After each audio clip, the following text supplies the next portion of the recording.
All right, teachers, welcome. We're diving into Unit 4 and Performance Task 2. This is it. This is the time to let your students really show off all the incredible skills they've been building all year long. And we're going to walk through exactly how you can set them up for a huge win. Okay, so here's our game plan. We'll kick things off with why PT2 is such a big deal, the capstone showcase. Then we'll break down the task itself. From there, we'll get into the nitty-gritty of guiding the process, talk about what you can and can't grade, point you to some amazing resources, and wrap it all up by focusing on your most important role, the coach. So first up, let's just set the stage here. It is so important to understand what this task really represents. I mean, it's so much more than just another assignment. It's their academic moment in the spotlight. I love this quote because it's so true. This isn't just an assessment, It's the grand finale, where all that research, that critical thinking, those argumentation skills, it all comes together. The argument is driven by their voice, their commentary. This is their time to shine. And if you need to see it in black and white, well, here you go. Performance Task 2 is a massive 35% of their final AP score. Think about that. It is the single biggest piece of the pie that they have direct control over for this long. It really, really matters. Okay, so let's roll up our sleeves and deconstruct this thing. If we're going to guide our students, we have to know the two core components, the IWA and the IMP, inside and out. At its heart, PT2 is really a two-part challenge. First, your students are going to craft their individual written argument, that's the IWA, and then they're going to take all that amazing research and transform it into their individual multimedia presentation and defend it in an oral defense, the IMP and OD. Now, the IWA rubric can look a little intimidating, right? But what's great about this is how it just boils it all down. It's really about a few key things. Can they ground their argument in the stimulus materials? Can they truly engage with different perspectives and connect them? Can they build a logical case with solid evidence? And of course, can they write with that academic polish? That's the core of it. And for the presentation, you'll see a lot of the same skills, just in a different format. A clear argument and strong evidence are still key, but now, engaging delivery becomes absolutely critical. In that oral defense, students have to be ready with detailed, specific thoughts on their own research journey. A little tip, have them practice this part in advance. It makes a world of difference. And, while we're on it, start thinking about your class sizes now so you can map out enough time for every single student presentation. Okay, let's talk about your role in all this. There are new guidelines out there to make sure the work is authentic, which means your job as a facilitator is more structured and, frankly, more important than ever. This is your playbook.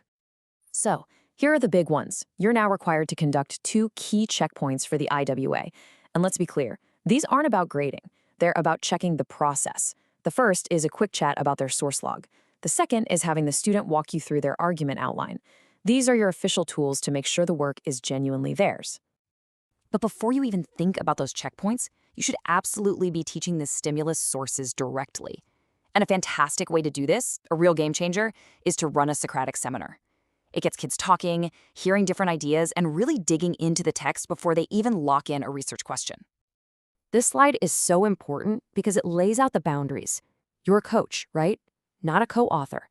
You absolutely can and should teach skills, suggest different types of resources, and set up peer reviews. But you can't write, you can't revise, you can't proofread, and you can't give that super specific, here's how to fix it kind of feedback on their final drafts. And that brings us to assessment. This is probably one of the biggest points of confusion. So let's get crystal clear on what you can and absolutely should be grading during this whole unit. The College Board could not be more direct about this. The final IWA and the final IMP, those are for their AP score. They do not go into your gradebook. But, and this is a big but, that doesn't mean there's no accountability. Not at all. Because you can and you should grade all the steps along the way. Grade their participation in the Socratic seminar. Grade their annotations. Grade the completion of an outline or an intro paragraph. Grade them on doing the required checkpoints, on their self-reflections, on their work in peer review. This is how you hold them accountable for the process, and that's where the learning really happens. Okay, so let's switch gears and talk about resources. How do we empower our students to do great work without crossing those coaching lines? Well, you give them great tools. A perfect place to start is right here. These tip sheets are straight out of the workshop handbook, and they are gold. Give these to your students. They've got concrete tips on everything from making eye contact to designing slides that are actually clear and effective, not just a wall of text. And don't forget about the absolute treasure trove of other tools you have. Point them to AP Daily videos for specific skills. Give them graphic organizers and presentation templates to help structure their thinking. And definitely make use of any peer review forms or guides you already have in your school's LMS, like Canvas. All right, let's bring it all home. Let's focus on the most critical role you play in this entire process, your role as the coach. You know, when it all comes down to it, this is what it's about. Your job is to create the environment for them to succeed. You teach the skills, you give them the tools, you structure the process, and then you step back and empower them to go out there and have their moment. So, we've laid out the playbook for you, the strategies, the rules, the resources.